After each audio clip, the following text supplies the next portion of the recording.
കാസർഗോഡ് ജില്ലയിലാണ് 44 വയസ്സുള്ള രൂപശ്രീയും ഭർത്താവ് ചന്ദ്രശേഖരനും അവരുടെ 11-കാരൻ മകനും താമസിച്ചിരുന്നത്.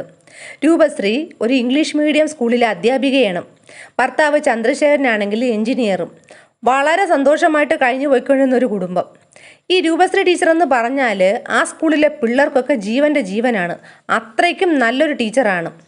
അങ്ങനെ ഇരിക്കെയാണ് രൂപശ്രീ പഠിപ്പിക്കുന്ന സ്കൂളിൽ ഒരു 8ാം ക്ലാസ് വിദ്യാർത്ഥി ക്ലാസ് നടക്കുന്നതിനിടെ ബാത്റൂമിൽ പോകണമെന്ന് ക്ലാസ് ടീച്ചറോട് പറയുന്നത്. ആ ക്ലാസ്സിലെ ടീച്ചർ അവനോട് ഇപ്പോൾ പോകാൻ പറ്റില്ല, ഇത് ക്ലാസ് ടൈം ആണ് എന്ന് പറയുന്നു. കാര്യം അത്യാവശ്യമാണെന്ന് മനസ്സിലാക്കി ഒടുവിൽ ആ ടീച്ചർ ആ കുട്ടിയോട് പെട്ടെന്ന് പോയിട്ട് വരാൻ പറഞ്ഞ് അവനെ ടോയ്ലറ്റിലേക്ക് വിടുകയാണ്. താഴത്തെ നിലയിലുള്ള ടോയ്ലറ്റിൽ ഓടിക്കയറി ആ കുട്ടി തൊട്ടടുത്ത ടോയ്ലറ്റിൽ നിന്നും ഒരു അപശബ്ദവും ഞരക്കവും ഒക്കെ കേൾക്കുകയാണ്. കുട്ടി ആകെ പേടിച്ചുപോയി. അവൻ നേരെ ഓടിച്ചെന്ന് ക്ലാസ് ടീച്ചറിനോട് കാര്യം പറഞ്ഞു. അങ്ങനെ കുട്ടികളും ക്ലാസ് ടീച്ചറൊക്കെ ഓടി അവിടെ വന്ന് നോക്കിയപ്പോൾ ആ ടോയ്ലറ്റിൽ കണ്ടത് ഒട്ടും പ്രതീക്ഷിക്കാനാവാത്തൊരു സംഭവമായിരുന്നു. എന്തായിരിക്കും അവരവിടെ കണ്ട ആ കാഴ്ച? നമുക്ക് ആ സംഭവത്തിലേക്കൊന്ന് പോകാം. ക്രൈം ത്രില്ലർ സ്റ്റോറീസ് കേൾക്കാൻ താല്പര്യമുള്ളവരാണ് നിങ്ങളെങ്കിൽ എൻ്റെ ഈ ചാനൽ ഒന്ന് സബ്സ്ക്രൈബ് ചെയ്യണേ. ഈ വീഡിയോക്ക് ഒരു ലൈക്കും തരൂ. Welcome back to Sheeja's creations. Karanth മഞ്ചേശ്വരത്തിനടുത്തുള്ള മിയാപദവ് ശ്രീവിദ്യാവർത്തക ഹൈസ്കൂളിലാണ് രൂപശ്രീ വർക്ക് ചെയ്തിരുന്നത്. ഇവരൊരു ഡ്രോയിങ് ടീച്ചറായിരുന്നു. രൂപശ്രീക്ക് ഒപ്പം വർഷങ്ങൾക്ക് മുമ്പ് ആ സ്കൂളിൽ ജോലിക്ക് ടീച്ചറായി കയറിയ ആളാണ് വെങ്കിട്ടരമണ എന്ന ബ്രാഹ്മണൻ. ഇവർ പെട്ടെന്ന് തന്നെ നല്ല സുഹൃത്തുക്കളുമായി മാറി. തുടക്കത്തിൽ ആ സൗഹൃദം നല്ല രീതിയിൽ പോയെങ്കിലും പോകെ ഇവർ തമ്മിൽ തെറ്റുകയാണ്. അതിന് കാരണം ഈ വെങ്കിട്ടരമണ ഇടയ്ക്കിടയ്ക്ക് ഓരോ ആവശ്യങ്ങൾക്കായിട്ട് രൂപശ്രീയുടെ കയ്യിൽ നിന്നും പണം കടം വാങ്ങിയിരുന്നു. ഒന്നും അയാൾക്ക് തിരിച്ചു കൊടുക്കാനേ കഴിഞ്ഞില്ല. പിന്നീട് ഈ കടം വലുതാവാൻ തുടങ്ങിയതോടെ ടീച്ചർ കടം കൊടുത്ത പൈസ ആവശ്യപ്പെടാൻ തുടങ്ങി. നാളെ തരാം, മറ്റന്ന് തരാം എന്നൊക്കെ പറഞ്ഞ് അയാൾ അവധി പറഞ്ഞ് ടീച്ചറെ ഇങ്ങനെ കളിപ്പിക്കുകയാണ്. കടം വാങ്ങിച്ച പൈസ കൊടുക്കാത്തതും പോരാത്തതിന് വെങ്കിട്ടരമണ ടീച്ചറിൽ ഒരുപാട് സ്വാതന്ത്ര്യവും അവരെ കൺട്രോൾ ചെയ്യാനും ഒക്കെയാണ് ശ്രമിച്ചത്. ഇത് ടീച്ചറിന് തീരെ ഇഷ്ടപ്പെട്ടില്ല. പുരുഷ അധ്യാപകരുമായിട്ട് ഈ ടീച്ചർ സംസാരിക്കുന്നതൊന്നും അയാൾക്ക് ഇഷ്ടപ്പെട്ടില്ല.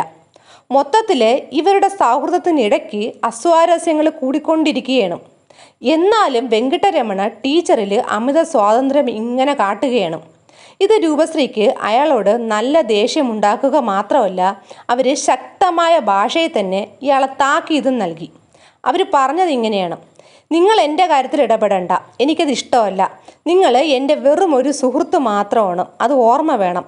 നമ്മൾ ഒരുമിച്ച് വർക്ക് ചെയ്യുന്ന ഒരു ബന്ധം മാത്രമേ ഉള്ളൂ. വെങ്കിട്ടയ്ക്ക് ഇത് അത്ര അങ്ങോട്ട് ദഹിച്ചില്ല. അതിനേക്കാളും അയാളെ ഇറിറ്റേറ്റ് ചെയ്തുകൊണ്ടിരുന്നത് കടം വാങ്ങിയ പൈസ ടീച്ചർ ഇങ്ങനെ ഇടയ്ക്കിടയ്ക്ക് ചോദിച്ച് ശല്യപ്പെടുത്തുന്നതായിരുന്നു. വെങ്കിട്ട ചിന്തിച്ചത് ഇങ്ങനെയാണ്: ഇതിപ്പോൾ ഇങ്ങനെ പോയാൽ ഈ കടം വാങ്ങിച്ച കാര്യമൊക്കെ എല്ലാവരും അറിയും. അത് മാത്രമല്ല, ഈ പൈസ മുഴുവൻ കൊടുക്കുകയും വേണം. ആലോചിച്ചപ്പോൾ വെങ്കിട്ടയ്ക്ക് രൂപശ്രീയെ അരച്ച് കലക്കി കുടിക്കാനുള്ള കലിയാണ്. ടീച്ചറിൻ്റെ ശല്യം എന്നേക്കുമായി തീർത്തു വിടാൻ വേണ്ടിയിട്ട് അയാൾ അങ്ങ് തീരുമാനിച്ചു. 2020 ജനുവരി 16 കാസർഗോഡുള്ള കൊസങ്കടയിലെ ഒരു കല്യാണത്തിന് രൂപശ്രീ ടീച്ചർ പോകുന്നുവെന്ന് വെങ്കിട്ടയ്ക്ക് അറിയാം. അന്ന് അയാളുടെ ഭാര്യയും കുട്ടികളും ഒന്നും വീട്ടിലില്ലതാനും. ഈ ദിവസം തന്നെയാണ് എല്ലാം കൊണ്ടും പറ്റിയ ദിവസമെന്ന് വെങ്കിട്ടയ്ക്ക് തോന്നി. ഇയാൾ സ്കൂളിൽ നിന്നും ഇതിൻ്റെ തലേ ദിവസമേ ലീവ് എടുക്കുകയാണ്. രൂപശ്രീ ഇതൊന്നും അറിയുന്നതേ ഇല്ല. അവർ അന്ന് സ്കൂളിൽ നിന്ന് ഉച്ചയ്ക്ക് ശേഷം ലീവൊക്കെ എടുത്ത് കൂടെ ജോലി ചെയ്യുന്ന ടീച്ചേഴ്സിനോട് ഒരു കല്യാണ റിസപ്ഷന് വേണ്ടിയിട്ട് പോവുകയാണെന്ന് പറഞ്ഞ് അവിടെ നിന്ന് ഇറങ്ങുകയാണ്. അവർ പോകുന്നത് അവരുടെ സ്കൂട്ടറിലാണ്. അപ്പോഴുണ്ട് വെങ്കിട്ടരമണ രൂപശ്രീയെ ഫോൺ വിളിക്കുകയാണ്. ടീച്ചർ വണ്ടി നിർത്തി ഫോൺ എടുത്തു. അപ്പോൾ അയാൾ പറഞ്ഞു: എന്നോടുള്ള പിണക്കം എല്ലാം ടീച്ചർ മാറ്റണം. ഞാൻ തരാനുള്ള മുഴുവൻ കാശും തരാം. എനിക്ക് കുറച്ച് പൈസ കിട്ടിയിട്ടുണ്ട്. ടീച്ചറിൻ്റെ കടം തീർത്തിട്ടേ ഉള്ളൂ ബാക്കി കാര്യം. ടീച്ചർ ഇപ്പോൾ എവിടെയാണുള്ളത്? ഈ ഫോൺ വിളിക്കുന്ന നേരവും ഇയാൾ കൊലപാതകത്തിനുള്ള എല്ലാ സജ്ജീകരണങ്ങളും തയ്യാറാക്കി കാറുമായി റോഡിൽ നിൽക്കുകയാണ്. ടീച്ചർ കല്യാണ റിസപ്ഷന് ഹൊസങ്കടയിൽ പോകുകയാണെന്ന് അവർ പറഞ്ഞു. പെട്ടെന്ന് അയാൾ പറഞ്ഞു: എന്നാൽ അതിൻ്റെയൊക്കെ അടുത്ത് തന്നെ ഞാനും ഉണ്ട്, നമുക്ക് വഴിയിൽ വെച്ച് കാണാം. പൈസ തരാനായിരിക്കും എന്ന് കരുതി ടീച്ചർ ഓക്കെ പറഞ്ഞു. വഴിക്ക് വെച്ച് വെങ്കിട്ട കാറുമായി രൂപശ്രീയുടെ മുന്നിലെത്തുകയാണ്. അയാളെ കണ്ട് വണ്ടി നിർത്തിയ ടീച്ചറിനോട് വളരെ മാന്യമായിട്ട് അയാളിൽ നിന്നും വന്ന ചില തെറ്റുകൾക്കൊക്കെ അയാൾ മാപ്പ് ചോദിച്ചു. എന്നിട്ട് നമുക്ക് കാറിൽ ഇത്തിരി നേരം ഇരുന്ന് സംസാരിച്ചിട്ട് പൈസയൊക്കെ വാങ്ങിച്ച് ടീച്ചറിൻ്റെ വീട്ടിൽ പൊയ്ക്കൂടെ എന്ന് വെങ്കിട്ട പറയുകയാണ്. ആദ്യം രൂപശ്രീ അതിന് സമ്മതിച്ചില്ല. ഒടുവിൽ വെങ്കിട്ടയുടെ നിർബന്ധത്തിന് വഴങ്ങി അവർ സ്കൂട്ടർ ദുർഗിപ്പള്ളിയിലെ ആ റോഡിൻ്റെ സൈഡിൽ താക്കോല് പോലും ഊരിയെടുക്കാതെ വച്ചിട്ട് ആ കാറിലോട്ട് കയറി. പെട്ടെന്ന് പോകാനുള്ളത് കൊണ്ടായിരിക്കും അവർ താക്കോല് പോലും വണ്ടിയിൽ നിന്ന് ഊരിയെടുക്കാതെയാണ് ആ കാറിൽ കയറിയത്. ആ സമയത്താണ് കാർ ഓട്ടിച്ചിരുന്നത് മറ്റൊരാളാണെന്ന് രൂപശ്രീ ശരിക്കും കാണുന്നത്. അത് വെങ്കിട്ടയുടെ അയൽവാസിയും സുഹൃത്തുമൊക്കെ ആയ നിരഞ്ജനായിരുന്നു.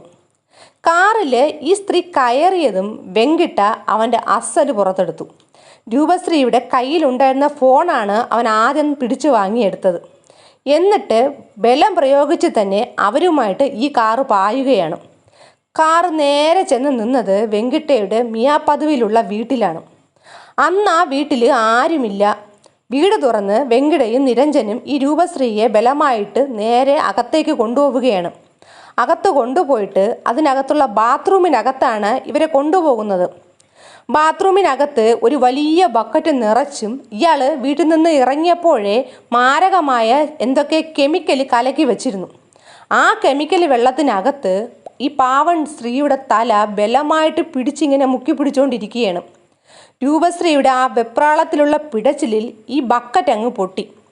ഉടനെ തന്നെ നിരഞ്ജനെയും കൂടെ സഹായത്തോടെ ഇവർ രണ്ടുപേരും ചേർന്നിട്ട് ആ ബാത്റൂമിൽ വെള്ളം നിറച്ച് വെച്ചിരുന്ന ഒരു വലിയ വീപ്പയുണ്ടായിരുന്നു. ആ വീപ്പയ്ക്കകത്ത് ഈ രൂപശ്രീയെ തള്ളിയിട്ട് മുക്കി കൊലപ്പെടുത്തി. മരിച്ചെന്ന് ഉറപ്പായ ശേഷം ബോഡി പുറത്തെടുത്ത് ഇയാളും നിരഞ്ജനും അത് ഹാളിൽ കൊണ്ടുവന്ന് കിടത്തുകയാണ്. എന്നിട്ട് ഇവരുടെ ശരീരത്തുണ്ടായിരുന്ന വസ്ത്രങ്ങളെല്ലാം അഴിച്ചു മാറ്റി. പിന്നീട് ഇയാൾ എന്തൊക്കെയോ പൂജകൾ ചെയ്തുവെന്നാണ് പറയുന്നത്. സാമ്പത്തിക അഭിവൃദ്ധി ഉണ്ടാവാനും ഐശ്വര്യം ഉണ്ടാവാനും ഒക്കെ വേണ്ടിയിട്ടുള്ള പൂജയാണ് അവിടെ ഇയാൾ ചെയ്തത്.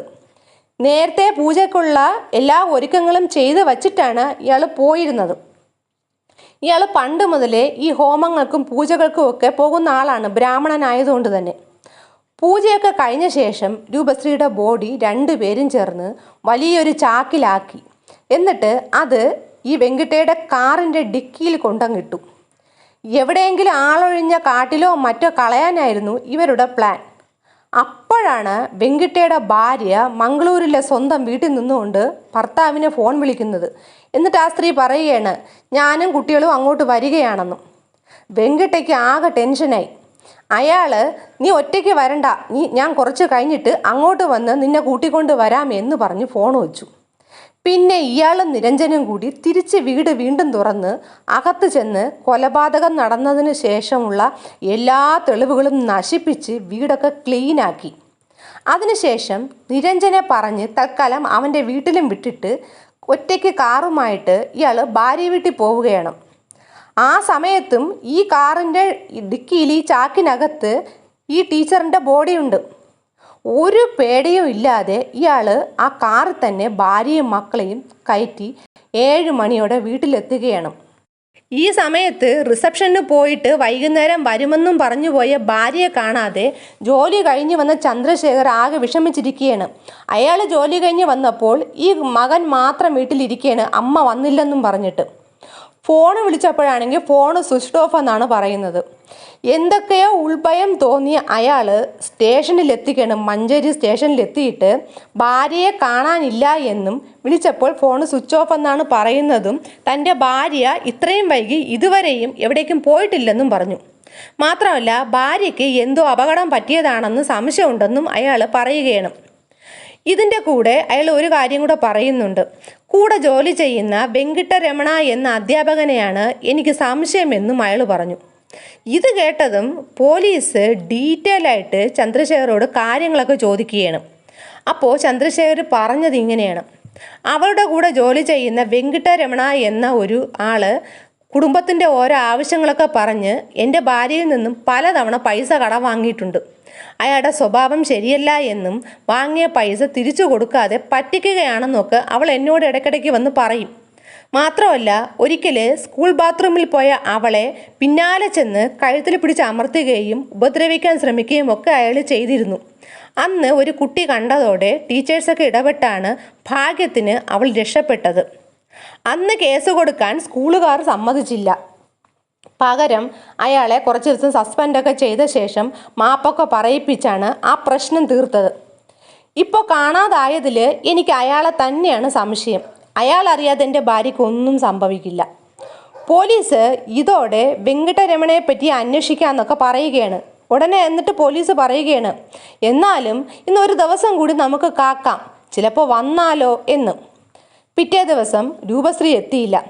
ഒരു വിവരവും രൂപശ്രീയെ പറ്റി കിട്ടാതായതോടെ മഞ്ചേശ്വരം പോലീസ് അന്വേഷിക്കാൻ ഇറങ്ങി. എന്നിട്ടും പറഞ്ഞ പോലെ വെങ്കിട്ടയുടെ പിന്നാലെ ഒന്നും പോലീസ് പോയില്ല. ദുർഗിപ്പള്ളിയിൽ നിന്നും രൂപശ്രീയുടെ സ്കൂട്ടറും കണ്ടെത്തി. അതിൽ താക്കോലും അങ്ങനെ ഇരിക്കുകയാണ്. ജനുവരി 18 കോയിപ്പാടയിലെ കടപ്പുറത്ത് ഒരു ശവശരീരം അടിഞ്ഞെന്ന് നാട്ടുകാർ പോലീസിന് വിവരം കൊടുത്തു. പോലീസ് ചന്ദ്രശേഖരെ വിളിച്ചു വരുത്തി അത് കാണിച്ചപ്പോൾ കണ്ട് ചങ്ക് പൊട്ടി അവിടെ ഇരുന്നു പോയി. അത് രൂപശ്രീയുടേതായിരുന്നു. മുടിയൊക്കെ പൊഴിഞ്ഞുപോയ നിലയിലായിരുന്നു. ഇതിൽ സംഭവിച്ചത് എന്തെന്നാൽ, ഭാര്യയെ വിളിച്ചുകൊണ്ട് വെങ്കിട്ട വീട്ടിൽ വന്ന ശേഷം രാത്രി കുടുംബത്തിനോടൊപ്പം ഭക്ഷണം കഴിച്ചു.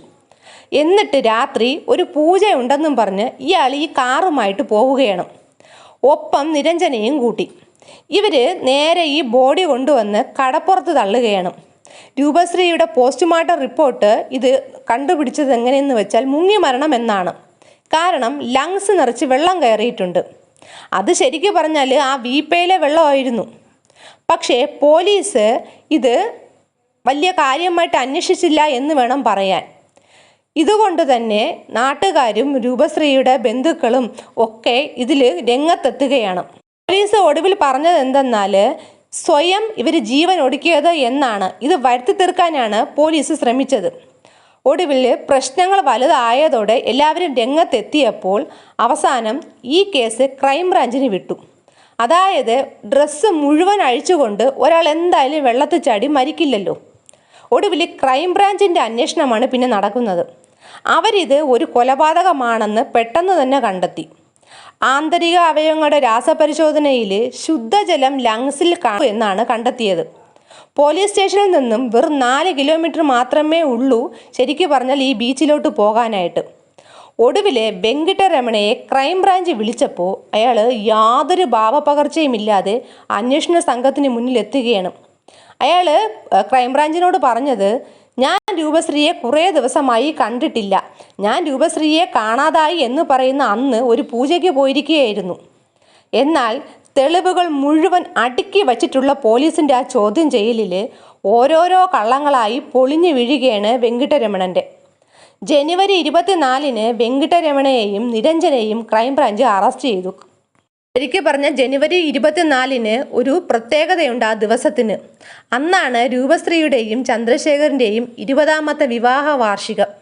ഈ കേസിൽ ഇതുവരെയും വിധി വന്നിട്ടില്ല എന്നാണ് പറയുന്നത്.